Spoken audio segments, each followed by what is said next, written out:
The jerry can in this scene is very rudimentary. This movie describes how to create a more detailed jerry can using the basic modeling tools in 3ds Max. If you're new to modeling, make sure you've seen part 1 before you watch this movie. Start by creating a box. You can eyeball its size or go to the Modify panel and enter specific values. This scene uses meters as the unit of measurement. If you're using a different scene, you might want to use different values. Just be careful not to make the object too small. Next, right-click the box and select Convert to Editable Poly. This object is now an editable poly, and many new modeling options are available. This movie concentrates on using the Modify panel. Press F4 to turn on Edged Faces mode. Many jerry cans have one top corner higher than the other. Select the Edge sub-object level and then select this top edge. Click Ring, then in the Edit Edges rollout, click Connect. The new edge loop cuts through the middle of the previously selected edges, and there are vertices where they intersect. Now you can select this new edge and move it up to start shaping the top of the jerry can. With that edge still selected, click Loop. Then move the middle edge loop off to one side. Click in an empty space to deselect. Hold down Ctrl and click the 4 corner edges to select them.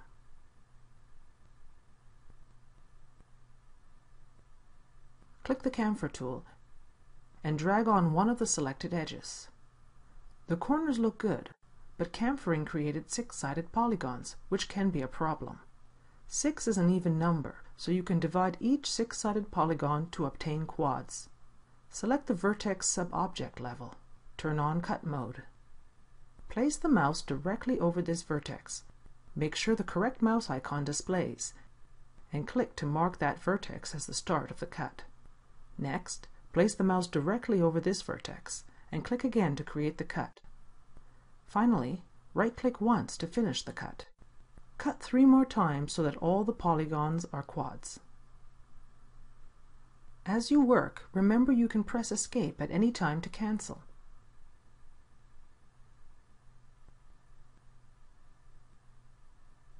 When you're done, exit Cut mode.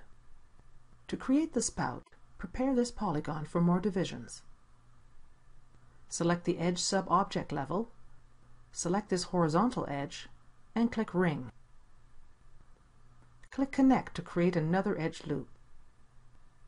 Go to the Polygon sub-object level and select this polygon. Click Inset, then click along the surface of the polygon. Now you have 5 quads on that surface. The inner polygon will form the base of the spout, but it's too rectangular. Select Scale, then drag the gizmo handle to create a square.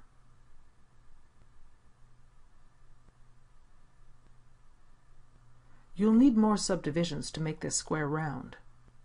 Go to the Edge sub-object level.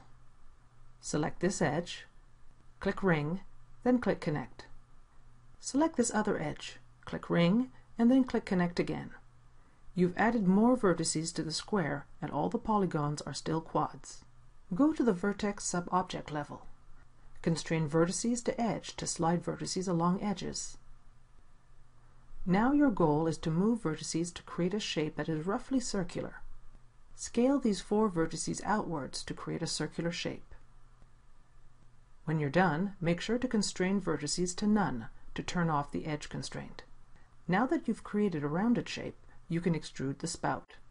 Go to the Polygon sub-object level. These 4 polygons should still be selected. Click Extrude, then drag on the selected polygons to extrude them. Next, you can use Bevel to create the cap. Drag on the selected polygons, then let go of the mouse button and move the mouse to change the width. Click to complete the bevel. You don't need to switch back and forth between Extrude and Bevel.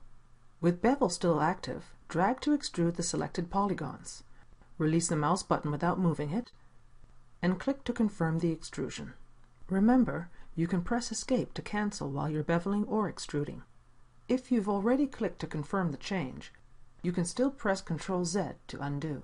Create one last bevel to finish the cap, and click in an empty space to deselect the polygons. The sides of the jerry can are a bit flat. Control-click to select these 2 polygons. Orbit around and control-click the 2 polygons on the other side. Click Grow to increase the number of polygons in the selection. If you try to bevel these sides, you can run into problems. Notice how the beveled edges in the corners cross over each other, and how some polygons are flipped backwards. Press Ctrl Z to undo that. Select Extrude instead, and drag on the polygons. To bevel, select Scale, and scale down the polygons slightly. Avoid polygons that are too long, like this one. Go to the Edge Sub-Object level, select a horizontal edge, click Ring, and then click Connect. The jerry can's looking good, but it needs a handle. Select this edge and click Ring. Click the Connect settings and drag the slide spinners to move the edge loop off-center. Then click the check mark. Go to the Polygon Sub-Object level. Control-click these matching sets of polygons. You'll use these as the base of the handle.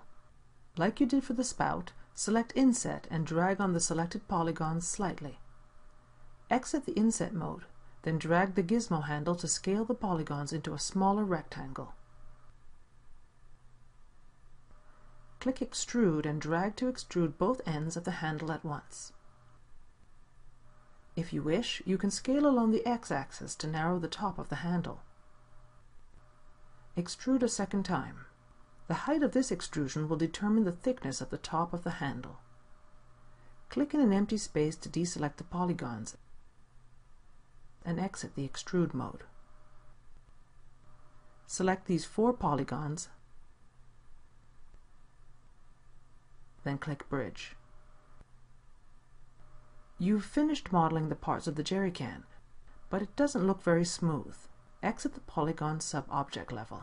From the modifier list, select Turbo Smooth to get a smoother mesh. Set iterations to 2. This smooths out the object by adding more polygons to the geometry. Don't set iterations higher than 3, because each time you increase iterations by 1, the number of vertices and polygons can increase by a factor of 4. This can result in lengthy and unnecessary calculation time. The jerry can looks much smoother, but now the handle and the cap look too smooth. When modeling with Turbo Smooth and similar modifiers, edge loops that are closer together create sharper corners. In the modifier stack, select the Editable Poly object and go to the Edge Sub-Object level. Some options in the modeling ribbon aren't in the Modify panel. Go to the modeling ribbon, and in the Edit panel, turn on Swift Loop. Move the mouse over the spout until the green virtual edge loops around the bottom. Click to confirm the edge loop. Place another edge loop at the top of the spout near the cap. Finally, place edge loops around the handle near the corners.